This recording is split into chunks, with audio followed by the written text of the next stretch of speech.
కూడా నా హృదయపూర్వక ధన్యవాదాలు తెలియజేసుకుంటా ఉన్నా. ఈరోజు మన ప్రాంతంలో నారాయణ రెడ్డి గారు వస్తున్నారు అన్న. నేను ఒక మనిషిని వద్దామని వచ్చాను, ఒక మనిషిలాగా ఆయన పాత్ర చాలా బాగుంది.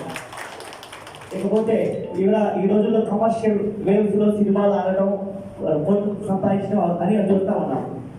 నారాయణ గారు ప్రజలకు సంబంధించిన ప్రజాస్వామ్యానికి సంబంధించిన ప్రజల్లో సమస్యల పట్ల అనేక చిత్రాలు తీశారు. అంటే మీరు డబ్బులు సంపాదించకపోయినా మీరు జనంలో వేరేగా సంపాదించడం తెలియజేసుకుంటా ఉన్నాం. ఇవాళ సోషల్ మీడియా అందరూ వాడుతూ ఉన్నాం. మన phone, Facebook, WhatsApp, tick talk. ఈ రోజు టిక్ టాక్ అత్యంతగా హైయెస్ట్ రోలింగ్ స్క్రిప్ట్లు ఉంటాయి. అన్నారు సినిమాలోనే టిక్ టాక్ లో జరుగుతూ ఉంటాయి. ఇప్పుడు ప్రజలు అదే ఇప్పుడు కొత్తగా మూవీ తీశారు మార్కెట్లో ప్రజాస్వామ్యం. దాంట్లో ఊరి నదులు వాడాలని పార్టీ జెండా నేపడితే ఊరి నిండా అప్పులాయి ఉన్నారని అమ్ముకున్నారా అంటే అన్న నేను కూడా అది చేశానన్నా. అందుకని మాకు స్టేటస్ కూడా ఆ మాట పెట్టుకున్నాను. అంటే మీరు చేసే ప్రతి పని, మీరు తీసే ప్రతి పాట కూడా జనంలోకి పోతుందన్న. అంటే కమర్షియల్ వేవ్లో మీరు డబ్బులు సంపాదించకపోయినా కోటి రూపాయలు మీకు నష్టపోతే మీరు 100 కోట్లు ప్రేక్షకులను మీరు సంపాదిస్తారన్న.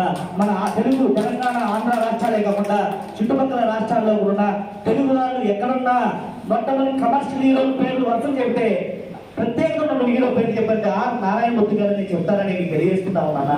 లేకపోతే మీరు అనేక చిత్రాలు తీశారు. బీసీ సమస్యల పట్ల, బీసీ కులాల్లో పడినటువంటి వివక్ష పట్ల అన్న ఈరోజు 2019లో 1947 సంవత్సరం వచ్చిన 2019లో చూస్తాం. బీసీలు ఎన్నో రకాల వివక్షలు గురవుతా ఉన్నారన్న. ఎందుకంటే మీరు చెప్పినట్టు జెండాలు పోయడానికే, ఖర్చు పెట్టుకోవడానికే, బ్యానర్లు కట్టడానికే తప్ప అధికారంలో అందరంలో కూర్చునే హక్కు బీసీలకు లేదని వివక్ష చూపిస్తా ఉన్నారన్న. ఆ వివక్షని మీరు రూపుమాపే విధంగా మీ సినిమా ద్వారా జనంలోకి తీసుకొచ్చి ఇంకొకసారి ఈ బీసీలకు నేనంతగా ఉన్నానని మీరు తెలియజేసి కోరుకుంటున్నా. థ్యాంక్ యూ అని ఇంకా మాట్లాడి ఉన్నారు. నాకు ఇంకా మాట్లాడాలి ఉంది.